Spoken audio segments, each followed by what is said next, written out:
ಸುಮೇರು trust ಮತ್ತು ಐಸಿರಿ ಪ್ರಕಾಶನ ವತಿಯಿಂದ ಗುರು ಗೌರವ ಸಮರ್ಪಣೆ 2024 ಹಾಗೂ ಕೃತಿಗಳ ಲೋಕಾರ್ಪಣೆ ಸಮಾರಂಭವನ್ನು ನಗರದ ಬಿಎಂಶ್ರೀ ಪ್ರತಿಷ್ಠಾನದ ಎಂವಿಸಿ ಸಭಾಂಗಣದಲ್ಲಿ ಆಯೋಜಿಸಲಾಗಿತ್ತು. ಡಾಕ್ಟರ್ ಬಸವರಾಜ್ ಕಲ್ಗುಡಿಯವರು ಸಮಾರಂಭಕ್ಕೆ ಚಾಲನೆ ನೀಡಿ ಐಸಿರಿ ಪ್ರಕಾಶನ ಪ್ರಕಟಿಸಿದ ಹೆಪ್ಪುಗಟ್ಟಿದ ಮಾತುಗಳು ಎಂಬ ಕೃತಿಯನ್ನು ಲೋಕಾರ್ಪಣೆಗೊಳಿಸಿದರು. ಕೃತಿಯ ಕುರಿತು ಸುಪ್ರಸಿದ್ಧ ಕವಿಗಳು ಹಾಗೂ ವಿಮರ್ಶಕರಾದ ಸುಬ್ಬು ಹೋಲಿಯಾರವರು ವಿಮರ್ಶಿಸಿ ಸವಿಸ್ತಾರವಾಗಿ ವಿವರಿಸಿದರು. ಟ್ರಸ್ಟ್ನ ಎಲ್ಲ ಪದಾಧಿಕಾರಿಗಳು ಡಾಕ್ಟರ್ ಬಸವರಾಜ್ ಕಲ್ಗುಡಿ ಹಾಗೂ ಡಾಕ್ಟರ್ ಎಚ್.ಬಿ. ಶಿವಲೀಲಾರವರಿಗೆ ಗುರು ಗೌರವ ಸಮರ್ಪಿಸಿ ಸನ್ಮಾನಿಸಿದರು.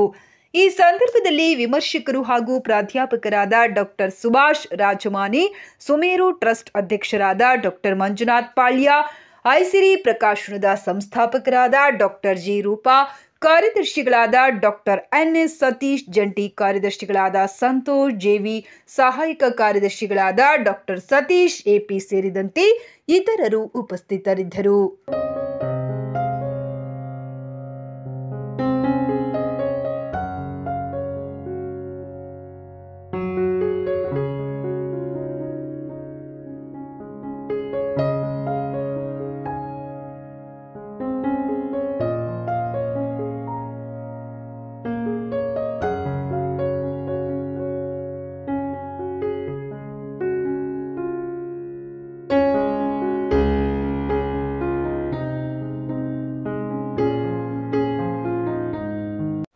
ಎಲ್ಲರಿಗೂ ನಮಸ್ಕಾರ. ಅರಿವೇ ಗುರು ಎನ್ನುವಂತೆ ಬದುಕಿನಲ್ಲಿ ನಾವು ಪ್ರತಿ ಕ್ಷಣವೂ ಸಮಾಜದ ಘಟನೆಗಳಿಂದ ನಮ್ಮ ಬದುಕಿನ ಅರಿವನ್ನು ಹೆಚ್ಚಿಸಿಕೊಳ್ಳುವಂಥದ್ದು. ಹೆಚ್ಚಿಸಿಕೊಂಡಾಗ ಮಾತ್ರ ಬದುಕಿನ ಅರ್ಥ ನಮಗೆ ತಿಳಿಯುತ್ತೆ ಅಂತಕ್ಕಂಥದ್ದು ನಾನು ಕಲ್ಗುಡಿ ಸರ್ ಅವರ ಪಾಠಗಳಿಂದ ಮತ್ತು ಅವರ ವ್ಯಕ್ತಿತ್ವದಿಂದ ಕಲಿತಂಥದ್ದು.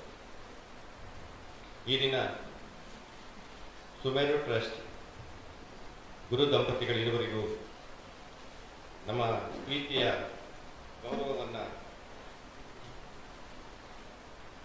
ಅರ್ಪಿಸುವಂಥ ಒಂದು ಅವಕಾಶವನ್ನು ಕಲ್ಪಿಸಿಕೊಟ್ಟಿದ್ದಾರೆ. ಅವರು ಎಷ್ಟೇ ಬೇಡ ಅಂದರೂ ಕೊನೆಗೆ ಶಿಷ್ಯನ ಪ್ರೀತಿಗೆ ಮಣಿದು ಇವತ್ತಿನ ಈ ಕಾರ್ಯಕ್ರಮದಲ್ಲಿ ನಮ್ಮೊಟ್ಟಿಗಿದ್ದು ನಮ್ಮ ಆಸೆಯನ್ನು ಪೂರೈಸಿದ್ದಾರೆ. ಅದಕ್ಕೆ ನಾನು ಮೊದಲಿಗೆ ಈ ಗುರು ದಂಪತಿಗಳಿಗೆ ಅತ್ಯಂತ ಪ್ರೀತಿಯ ಗೌರವಪೂರ್ವಕವಾದಂಥ ವಂದನೆಗಳನ್ನು ಅರ್ಪಿಸ್ತೇನೆ.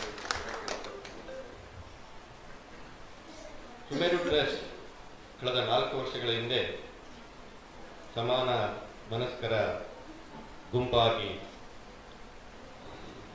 ಒಂದು ಸಮಾಜಮುಖಿ ಕಾರ್ಯವನ್ನು ಮಾಡಬೇಕು ಅನ್ನುವಂಥ ಆಲೋಚನೆಯ ಹಿನ್ನೆಲೆಯೊಳಗೆ ಒಂದು ಟ್ರಸ್ಟನ್ನು ಸ್ಥಾಪನೆ ಮಾಡಿದ್ವಿ.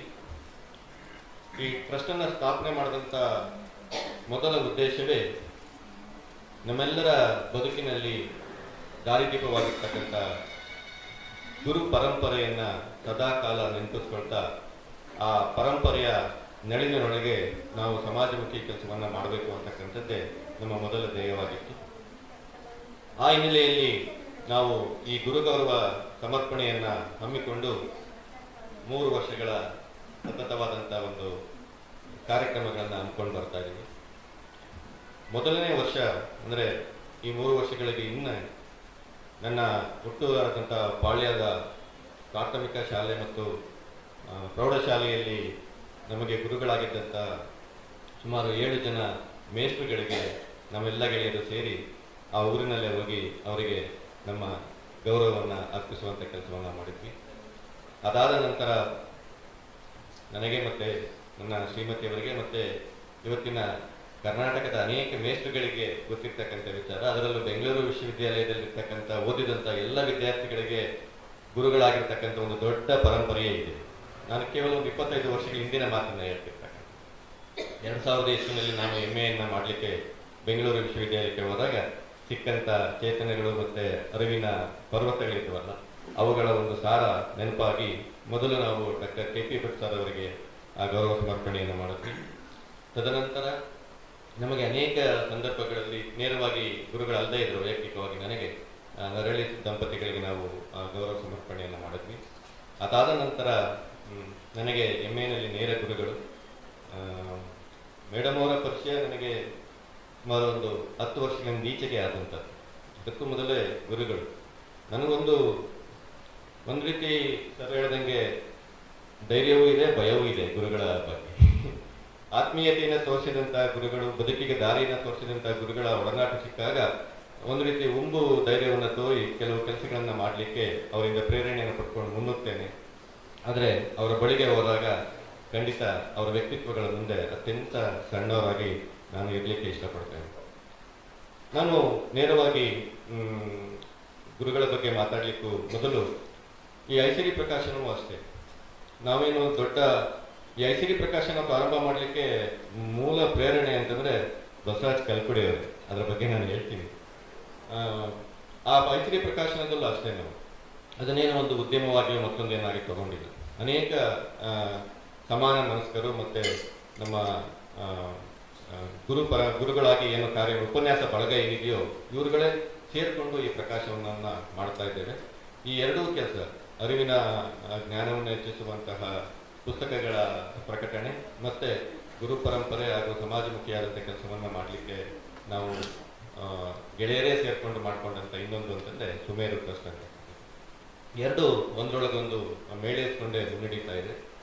ಈ ಎಲ್ಲ ಕಾರ್ಯಕ್ರಮಗಳ ಹಿಂದೆ ಇಂತಹ ಇವತ್ತಿನ ಗುರು ಗೌರವವನ್ನು ಸ್ವೀಕರಿಸಿದಂಥ ದಂಪತಿಗಳ ಏನಿದ್ದಾರೋ ಸಮಾಜಮುಖಿಯಾಗಿ ಆದರ್ಶಪ್ರಾಯವಾದಂಥ ವ್ಯಕ್ತಿತ್ವವನ್ನು ಇಟ್ಕೊಂಡಿರ್ತಕ್ಕಂಥ ಅನೇಕ ವ್ಯಕ್ತಿಗಳು ನಮಗೆ ಮಾದರಿಯಾಗಿದ್ದಾರೆ. ಆ ನಿಟ್ಟಿನಲ್ಲಿ ಈ ಕೆಲಸಗಳನ್ನು ನಾವು ಮಾಡ್ತೇವೆ. ಈ ಎಲ್ಲ ಕೆಲಸಗಳ ಒಂದು ಗೌರವ ಸಮರ್ಪಣೆ ಅಂತಂದರೆ ಗುರು ಪರಂಪರೆಗೆ ಸಲ್ಲಬೇಕು. ಅದನ್ನು ಮತ್ತೊಮ್ಮೆ ನಾನು ವಿನಯಪೂರ್ವಕವಾಗಿ ಇವತ್ತಿನ ಈ ಗುರು ದಂಪತಿಗಳಿಗೆ ನಾವು ಸುಮೇರು ಟ್ರಸ್ಟ್ ಏನೆಲ್ಲ ಕಾರ್ಯಕ್ರಮ ಮಾಡ್ತಾ ಇದೆಯೋ ಅದನ್ನು ಅವರಿಗೆ ಮತ್ತೊಮ್ಮೆ ಅರ್ಪಿಸುವಂಥ ಕೆಲಸವನ್ನು ಮಾಡ್ತೇವೆ.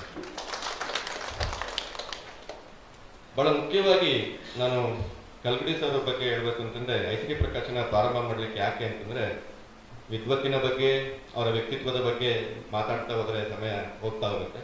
ಆದರೆ ನಾನು ಅವರಿಂದ ಕಲ್ತಂಥ ಬದುಕಿನ ನೋಡುವಂಥ ವಿಧಾನದ ಬಗ್ಗೆ ಹೇಳಬೇಕು ಅಂತಂದರೆ, ಸುಮಾರು 20 ವರ್ಷಗಳ ಹಿಂದೆ ಸರ್ ರಸಾರಂಗದ ನಿರ್ದೇಶಕರಾಗಿದ್ದಾಗ ಸುಮಾರು ಮೌಲಿಕ ಕೃತಿಗಳ ಪ್ರಕಟಣೆಯನ್ನು ಮತ್ತೆ ಮಾಡಿದ್ರು. ಆ ಸಂದರ್ಭದಲ್ಲಿ ನನಗೆ ಅವುಗಳ ತಪ್ಪುಗಳನ್ನು ಅಥವಾ ಏನು ಪ್ರೂಫ್ ರೀಡಿಂಗ್ ಅಂತ ಏನು ಕರಿತೀವೋ ಅದನ್ನು ಮಾಡುವಂಥ ಜವಾಬ್ದಾರಿಯನ್ನು ಕೊಟ್ಟಿದ್ರು. ಬಹುಶಃ ಆವತ್ತಿನ ಸುಮಾರು 30-40 ಪುಸ್ತಕಗಳ ಓದು ಒಂದು ರೀತಿ ಈ ಪ್ರಕಟಣೆಯ ಚಿಂತನೆಯನ್ನ ಅಥವಾ ಒಂದು ಬೇರನ್ನ ಮೊಳಕೆಯನ್ನು ಅಲ್ಲಿ ಹಾಕಿತ್ತು ಅಂತ ಅನಿಸುತ್ತೆ. ಅದರ ಪ್ರತಿಫಲವಾಗಿ ಐಸಿರಿ ಪ್ರಕಾಶನ ಬಂದಿದೆ. ಯಾಕೆ ಆ ಘಟನೆಯನ್ನೇ ನೆನೆಸ್ಕೊಂಡೆ ಅಂತಂದರೆ, ನಾನು ಶಾಲೆಯಲ್ಲಿ ಗುರುಗಳಿಂದ ಕಲಿತದ್ದು ಕಡಿಮೆ. ಅದು ಗುರುಗಳ ತಪ್ಪಲ್ಲ, ನನ್ನ ತಪ್ಪೆ ವೈಯಕ್ತಿಕವಾಗಿ. ನಾನು MA ಮಾಡಬೇಕಾದ್ರೂ ಅಷ್ಟೇ ತರಗತಿಗೆ 1 ವರ್ಷಗಳ ಕಾಲ ಹೋಗ್ಲಿಕ್ಕೆ ಆಗಿರಲಿಲ್ಲ ಕಾರಣಾಂತರದಿಂದ. ನಾನು ಬೇರೆ ಕಡೆ ಕೆಲಸ ಮಾಡ್ತಾ ಇದ್ದೆ. ಅದೃಷ್ಟವೋ ಏನೋ ಗೊತ್ತಿಲ್ಲ, ನಾನು ಕೆಲಸ ಮಾಡ್ತಿದ್ದಂಥ ಫ್ಯಾಕ್ಟ್ರಿ ಮುಚ್ಚೋಯ್ತು. ಆಮೇಲೆ ನಾನೇನು ಮಾಡಿದೆ ಅಂತಂದರೆ 2ನೇ ವರ್ಷಕ್ಕೆ ನೇರವಾಗಿ ವಿದ್ಯಾರ್ಥಿಯಾಗಿ ತರಗತಿಗಳಿಗೆ ಹೋಗಲಿಕ್ಕೆ ಪ್ರಾರಂಭ ಮಾಡಿದೆ. ಆಗ ನಮಗೆ ಅಡಿಗರ 25 ಕವಿತೆಗಳ ಒಂದು ಸಂಕಲನದ ಸಂಪೂರ್ಣ ಓದನ್ನು ಕಲ್ಗುಡಿ ಸರ್ ಅವರು ಆ ಸಂದರ್ಭದಲ್ಲಿ ಮಾಡಿದ್ರು. ನೇರವಾಗಿ ನಾನು ಹೋಗಿ ಅವ್ರಿಗೆ ಸರ್ ಈ ಥರ ಆಗಿದೆ, ನೋಟ್ಸ್ ಕೊಟ್ಬಿಡಿ ಓದ್ಕೊಳ್ತೀನಿ ಅಂತಂದೆ. ಕ್ಲಾಸಿಗೆ ಬಂದಿದ್ಯಾ ಅಂತ ಕೇಳಿದ್ರು. ಆಗ ಇಲ್ಲ ಸರ್, ಮತ್ತು ಕ್ಲಾಸಿಗೆ ಬಾ ಫಸ್ಟ್, ಆಮೇಲೆ ಇದು ನೋಟ್ಸ್ ಬಗ್ಗೆ ಯೋಚನೆ ಮಾಡು ಅಂತ ಹೇಳಿದ್ರು. ಬಹುಶಃ ಸರ್ಗೆ ನೆನಪಿಲ್ಲ ಇಲ್ಲ, ಅದ್ರ ನನಗೆ ಚೆನ್ನಾಗಿ ನೆನಪಿದ್ದೀನಿ. ಎರಡನೇದು, ಒಂದು ಅಂತಾರಾಷ್ಟ್ರೀಯ ಮಟ್ಟದ ಪ್ರಬಂಧ ಸ್ಪರ್ಧೆಯಲ್ಲಿ ಬಹುಮಾನವನ್ನು ಪಡೆದಾಗ ನಾನು ಗುರುಗಳಿಂದ ಆ ಪ್ರಶಸ್ತಿಯನ್ನು ತಗೊಂಡೆ ಅಲ್ಲಿ ನಮ್ಮ ಸೆಕೆಂಡ್ ಇಯರ್ಗೆ ಬಂದಾಗ. ಆಗ ಅವರ ಸೂಜಿಗಲ್ಲಿನ ವ್ಯಕ್ತಿತ್ವದ ನೋಟ ಇತ್ತಲ್ಲ, ಅದು ಎಲ್ಲೋ ಒಂದು ಕಡೆ ನಾವು ಮಾಡಬೇಕಾದಂಥ ಕೆಲಸ ತುಂಬ ದೊಡ್ಡದಿದೆ. ಅದರಲ್ಲೂ ಓದುವ ಕೆಲಸ, ಓದುವ ಮೂಲಕ ಅರಿವಿನ ಕೆಲಸ, ಅರಿವಿನ ಮೂಲಕ ಸಮಾಜಮುಖಿಯಾದ ಚಿಂತನೆಯನ್ನು ಮಾಡಿಸುವಂಥ ಕೆಲಸ, ಇವೆಲ್ಲ ಮೌನವಾಗೇ ಮಾಡ್ತಿದ್ದಾರೆ ಕಲ್ಗುಡಿ ಸರ್ ಅವರು. ತರಗತಿಯ ಒಳಗೆ ಅವ್ರು ಮಾಡುವಂಥ ಚಿಂತನೆಗಳು ಏನಿದೆಯೋ ಆ ಚಿಂತನೆಗಳ ಬೇರುಗಳು ವಿಶಾಲ ಮರವಾಗಿ ಹರಳಿರ್ತಕ್ಕಂಥದ್ದು ಅವರ ಬರವಣಿಗೆ. ಆ ಬರವಣಿಗೆಯನ್ನು ನಾವು ಓದಿದಾಗ ನಮ್ಮ ಮನಸ್ಸುಗಳಲ್ಲಿ ಮೂಡುವಂಥ ಕವಲುಗಳಿದಾರಲ್ಲ, ಅದು ಆ ಮರದ ಬೇರನ್ನು ಆರದಮದ ರೀತಿಯಲ್ಲಿ ವಿಸ್ತಾರವಾಗಿ ಅದು ಈ ಸಮಾಜಮುಖಿಯಾದ ಕೆಲಸವನ್ನು ಮಾಡಲಿಕ್ಕೆ ಸಾಧ್ಯತೆ ಇದೆ. ಆ ಕೆಲಸವನ್ನು ಮಾಡಲಿಕ್ಕೆ ಅದು ಎಲ್ಲದಕ್ಕಿಂತಲೂ ಮುಖ್ಯವಾಗಿ ಅವರಿಗಿರ್ತಕ್ಕಂಥ ಮಾನವೀಯತೆ ನೆನೆಸ್ಕೋಬೇಕು ಅಂತಂದರೆ, ಆ ಪ್ರೂಫ್ ರೀಡಿಂಗ್ ಆದಮೇಲೆ ನನಗೆ ಒಂದು ಮೈನರ್ ಆಕ್ಸಿಡೆಂಟ್ ಆಗಿ ನಾನು ಸುಮಾರು ದಿನಗಳ ಕಾಲ ಹೊರಗಡೆ ಓಡಾಡಲಿಕ್ಕೆ ಆಗ್ತಿರಲಿಲ್ಲ. ಹಾಗೊಂದು ದಿನ ನಮ್ಮ ಮನೆಗೆ ಬಂದು ಆ ಪ್ರೂಫ್ ರೀಡಿಂಗ್ಗೆ ನಾನು ಮಾಡಿದ್ದಂಥ ಹಣ ಏನಿತ್ತೋ ಹಣವನ್ನು ಮನೆಗೆ ಬಂದು ಸರಿಕೊಟ್ಟು ಹೋಗಿತ್ತು ಇವತ್ತು ನನ್ನ ಮನಸ್ಸಿನಲ್ಲಿದೆ. ಯಾಕೆ ಇದನ್ನೆಲ್ಲ ಹೇಳ್ಕೊಳ್ತಾ ಇದ್ದೀನಿ ಅಂತಂದರೆ, ಒಬ್ಬ ಗುರುವಾದವರು ನಮಗೆ ತರಗತಿಯನ್ನು ಕಲಿಸುವಂಥದ್ದು, ಪುಸ್ತಕದ ಮೂಲಕ ಕಲಿಸುವಂಥದ್ದು, ಇದು ಎಲ್ಲಕ್ಕಿಂತ ಮುಖ್ಯವಾಗಿ ಅವರ ಹತ್ತಿರದ ಒಡನಾಟದಿಂದ ನಾವು ಬದುಕಿನಲ್ಲಿ ಏನು ಕಲ್ತ್ಕೊಳ್ತೀವಲ್ಲ ಅದು ಬಹಳ ಮುಖ್ಯ ಆಗ್ತಾವೆ.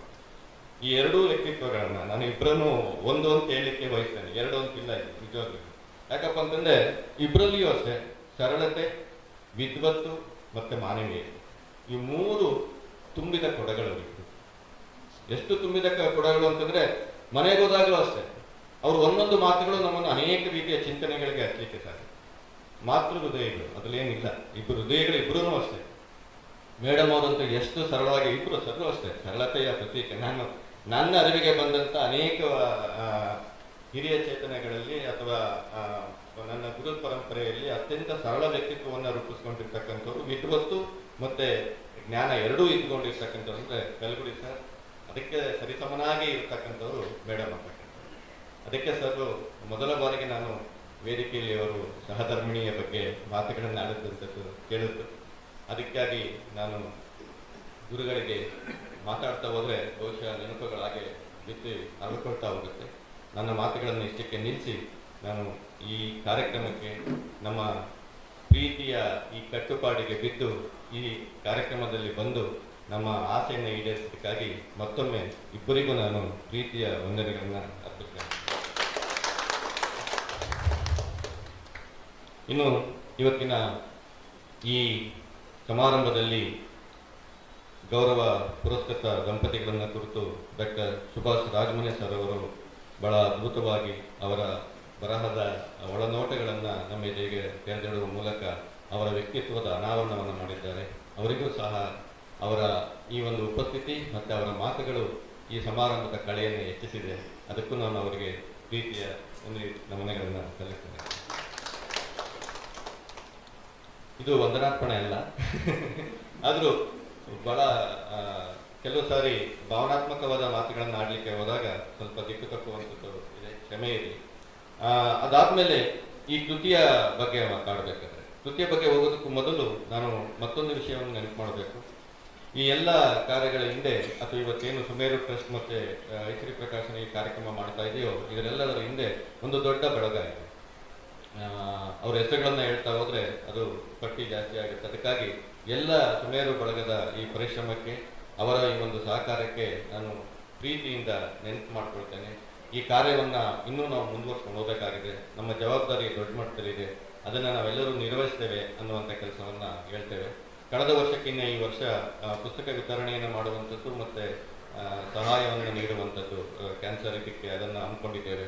ಮುಂದಿನ ವರ್ಷಗಳಲ್ಲಿ ಇನ್ನೂ ಹೆಚ್ಚಿನ ಕಾರ್ಯಗಳನ್ನು ಮಾಡುವಂಥ ಸಮಾಜಮುಖಿಯಾದ ಕಾರ್ಯಗಳನ್ನು ಮಾಡುವಂಥ ಯೋಜನೆಗಳಿದೆ. ಅದೆಲ್ಲದಕ್ಕೂ ನಾವು ಶಿಸ್ತುಬದ್ಧವಾಗಿ ಮತ್ತು ಅರ್ಥಪೂರ್ಣವಾಗಿ ಕಾರ್ಯಕ್ರಮಗಳನ್ನು ಹಮ್ಮಿಕೊಳ್ತೇವೆ. ಅದಕ್ಕೆ ಗುರು ಹಿರಿಯರ ಆಶೀರ್ವಾದ, ಕುಟುಂಬದ ಸಹಕಾರ, ಹಾಗೆ ನಿಮ್ಮಂಥ ಹಿರಿಯರ ಒಂದು ಮಾರ್ಗದರ್ಶನವು ನಮಗೆ ಬೇಕಾಗಿದೆ. ನಾವು ಆ ಕಾರ್ಯಕ್ರಮಗಳನ್ನು ಮಾಡಬೇಕಾದ್ರೆ ಮತ್ತೆ ಬಂದು ನಿಮಗೆ ತೊಂದರೆ ಕೊಡ್ತೇವೆ, ಸಲಹೆ ಸೂಚನೆಗಳನ್ನು ಕೇಳ್ತೇವೆ. ನಿಮ್ಮ ದಯಮಾಡಿ ನೀಡಬೇಕು ಅಂತೇಳಿ ಈ ವೇದಿಕೆಯಲ್ಲಿ ನಾನು ವಿನಂತಿಯನ್ನು ಮಾಡ್ಕೊಳ್ತೇನೆ. ಅದನ್ನು ಬಿಟ್ಟರೆ ಇಂದಿನ ನನ್ನ ಕೃತಿಯನ್ನು ಕುರಿತು ಅರ್ಥಪೂರ್ಣವಾದಂಥ ಮಾತುಗಳನ್ನು ಆಡುವ ಮೂಲಕ ಹೇಗೆ ಒಬ್ಬ ಕವಿಯಾದಂಥವನು ತನ್ನೊಳಗೆ ತಾನು ಬೆಳೆಯಬೇಕು ಅನ್ನುವಂಥ ಚಿಂತನೆಯನ್ನು ಹಚ್ಚಿದಂಥವರು ಸುಬ್ಬುವಲಯ ಸರ್ ಅವರು. ನಾಡಿನ ಅತ್ಯಂತ ಸಹೃದಯ ಕವಿಹೃದಯದ ಮನಸ್ಸುಗಳಾಗಿದ್ಕೊಂಡು ಕವಿಯಾಗಿ ಅನೇಕ ಯುವ ಕವಿಗಳಿಗೆ ಮಾರ್ಗದರ್ಶನ ನೀಡುವಂಥವರು ಸುಬ್ಬುವಲಯ ಸರ್ ಅವರು. ಅವರು ನನ್ನ ಮಹದೇವ್ ಅವರ ಮೂಲಕ ನಾನು ಈ ವಿಷಯವನ್ನು ಕೇಳಿಕೊಂಡಾಗ ಅದಕ್ಕೆ ಒಪ್ಪಿ ಖಂಡಿತ ಬರ್ತೇನೆ, ಮಾತಾಡ್ತೇನೆ ಅನ್ನುವಂಥ ಮಾತುಗಳನ್ನು ಆಡಿ ಇವತ್ತು ಆ ಕೃತಿ ಒಳಗಡೆ ಇರ್ತಕ್ಕಂಥ ಒಪ್ಪುಗಟ್ಟಿದ ಮಾತುಗಳ ಒಳಗಡೆ ಇರುವಂಥ ಸಾರ ಹೇಗಿದೆ ಮತ್ತು ಅದು ಯಾವ ರೀತಿ ಇನ್ನೂ ಮುಂದುವರಲಿಕ್ಕೆ ಸಾಧ್ಯತೆ ಇದೆ ಅನ್ನುವಂಥ ಮಾತುಗಳನ್ನು ಆಡಿದ್ದೀರಾ ಸರ್. ಅದಕ್ಕೂ ನಾನು ನಿಮಗೆ ಪ್ರೀತಿಯ ಗಮನಗಳನ್ನು ಸಲ್ಲಿಸ್ತೇನೆ. ಇನ್ನು ಇವತ್ತಿನ ಈ ಕಾರ್ಯಕ್ರಮದಲ್ಲಿ ನಮ್ಮ ಕುಟುಂಬ ವರ್ಗ ಇದೆ. ನನ್ನ ತಾಯಿಯವರು ಬಂದಿದ್ದಾರೆ, ಅಣ್ಣ ಇದ್ದಾರೆ, ಇಡೀ ಕುಟುಂಬ ವರ್ಗದ ಜೊತೆಗೆ ಅನೇಕ ಸ್ನೇಹಿತರುಗಳು. ನಾವು ಈ ಹೆಪ್ಪುಗಟ್ಟಿದ ಕವನ ಸಂಕಲನವನ್ನು ಹೊರತರಬೇಕು ಅಂತ ಹೇಳಿದಾಗ ಮೊದಲ ಬಾರಿಗೆ ನಾನು ನನ್ನ ಕವಿತೆಗಳನ್ನು ನನ್ನ ಸಹದರ್ಶಿನಿ ಬರೆದಾಗಲೆಲ್ಲ ಕವಿತೆಗಳನ್ನು ಕೊಡ್ತಾ ಇರ್ತೇನೆ. ಅವಳು ಹ್ಞೂ ಅಂದರೆ ಇನ್ನೊಂದ್ಸರಿ ಮತ್ತೆ ನೋಡ್ತೇನೆ, ಅದೊಂಥರ ನಡೀತಾ ಇದೆ. ಆ ವಿಷಯದಲ್ಲಿ ಜಗಳ ಆಗ್ತಾ ಇದೆ. ಎರಡನೇದು, ಇಡೀ ನನ್ನ ಕವಿತೆಯನ್ನು ಓದುವಂಥ ಕೆಲಸವನ್ನು ಮಾಡಿದಂಥವರು ನಮ್ಮ ಐಶ್ರೀ ಪ್ರಕಾಶನದ ಸಲಹಾ ಮಂಡಳಿಯ ಸಲಹೆಗಾರರಾಗಿರ್ತಕ್ಕಂಥ ನಿವೃತ್ತ ಸಂಸ್ಕೃತ ವಿದ್ವಾಂಸರು. ನನ್ನ PS ಕಾಲೇಜಿನಲ್ಲಿ ಅವರ ಜೊತೆಯಲ್ಲಿ ನಾನು ಉದ್ಯೋಗವನ್ನು ಮಾಡುವಂಥ ಅವಕಾಶ ಸಿಕ್ಕಿತ್ತು. ಪ್ರೊಫೆಸರ್ NKV ನರಸಿಂಹ ಸರ್ ಇಲ್ಲಿದ್ದಾರೆ. ಅವರಿಗೂ ಸಹ ನಾನು ಅತ್ಯಂತ ಪ್ರೀತಿಯಿಂದ ಅವರ ಸಲಹೆ ಸಹಕಾರವನ್ನು ಈ ಸಂದರ್ಭದಲ್ಲಿ ನೆನಪಿಕೊಳ್ತೇನೆ. ಹಾಗೆಯೇ ಇವತ್ತಿನ ಈ ಕಾರ್ಯಕ್ರಮದಲ್ಲಿ ನಾವು ಐಶ್ರೀ ಪ್ರಕಾಶನ ಹೊರ ತಂದಿರುವಂಥ ಇನ್ನು 5 ಕೃತಿಗಳನ್ನು ವಿದ್ಯುಕ್ತವಾಗಿ ಬಿಡುಗಡೆ ಮಾಡುವಂಥ ಕೆಲಸವನ್ನು ಮಾಡಿದ್ವಿ. ಆ ಕೃತಿಗಳನ್ನು ಒದಗಿಸಿಕೊಟ್ಟಂಥ ಲೇಖಕರುಗಳಲ್ಲಿ ಬಹಳ ಮುಖ್ಯವಾಗಿ ಇಲ್ಲಿ ಡಾಕ್ಟರ್ ರಘುರಾಮ್ ಸರ್ ಇದ್ದಾರೆ. ಅವರಿಗೂ ಸಹ ನಾನು ಪ್ರೀತಿಯಿಂದ ನೆನಪಿಸ್ಕೊಳ್ತೇನೆ. ಹಾಗೆ ಸುಮಾ ಮೇಡಮ್ ಇದ್ದಾರೆ, ಅರುಣಾ ಮೇಡಮ್ ಇದ್ದಾರೆ, ಹಾಗೆ ಪ್ರಮೀಳಾ ಮಾಧವ್ ಅವರು 3 ಕೃತಿಗಳು ಇಲ್ಲಿ ಬಂದಿದೆ. ಅವರೆಲ್ಲರೂ ಒಂದು ಪ್ರಕಾಶನ ಬೆಳಿಬೇಕು ಅಂತಂದರೆ ಇಂತಹ ಬರಹಗಾರರ ಬಳಗ ಬೆಳಿಬೇಕಾಗತ್ತೆ. ಆ ಬಳಗ ನಮ್ಮಲ್ಲಿ ಇದೆ. ಅದಕ್ಕೆ ಕಾರಣಕರ್ತರಾದಂಥ ಇನ್ನೂ ಅನೇಕ ಹಿರಿಯ ವಿದ್ವಾಂಸರು ಈ ವೇದಿಕೆಯ ಮುಂಭಾಗದಲ್ಲಿದ್ದಾರೆ. ಸುರೇಶ್ ಪಾಟೀಲ್ ಸರ್ ಅವರ ಕೃತಿಗಳು ನಮ್ಮ ಪ್ರಕಾಶನದಿಂದ ಹೊರಗಡೆ ಬರ್ತಾ ಇದೆ. ಹಾಗೆಯೇ ಅತ್ಯಂತ ಬಹು ಅನೇಕ ಸಂದರ್ಭಗಳಲ್ಲಿ ಮಾರ್ಗದರ್ಶನವನ್ನು ನೀಡಿರ್ತಕ್ಕಂಥವರು ಗುರುಗಳಾಗಿರ್ತಕ್ಕಂಥ ಭುವನೇಶ್ವರ್ ಸರ್ ಅವರು. ಅವರಂತೂ ನಾನು ಯಾವಾಗ ಫೋನ್ ಮಾಡಿದ್ರು ಸಹ ಖಂಡಿತ ಮಂಜು ಒಳ್ಳೆ ಕೆಲಸ ಮಾಡ್ತಿದ್ದೀರಾ, ಮುಂದುವರಿಯುವಂಥ ಒಂದು ಧೈರ್ಯವನ್ನು ಕೊಡ್ತಾರೆ. ಅವರು ಈ ಕಾರ್ಯಕ್ರಮದಲ್ಲಿದ್ದಾರೆ. ಅವರಿಗೂ ಸಹ ನಾನು ಟ್ರಸ್ಟು ಮತ್ತು ಎಲ್ಲ ಕಡೆ ಪರವಾಗಿ ಪ್ರೀತಿಯ ವಂದನೆಗಳನ್ನ ನಿಮಗೆ ಸಲ್ಲಿಸ್ತೇನೆ ಸರ್. ಒಂದು ರೀತಿಯಲ್ಲಿ ಭಾವುಕರಾಗಿದ್ದೇನೆ.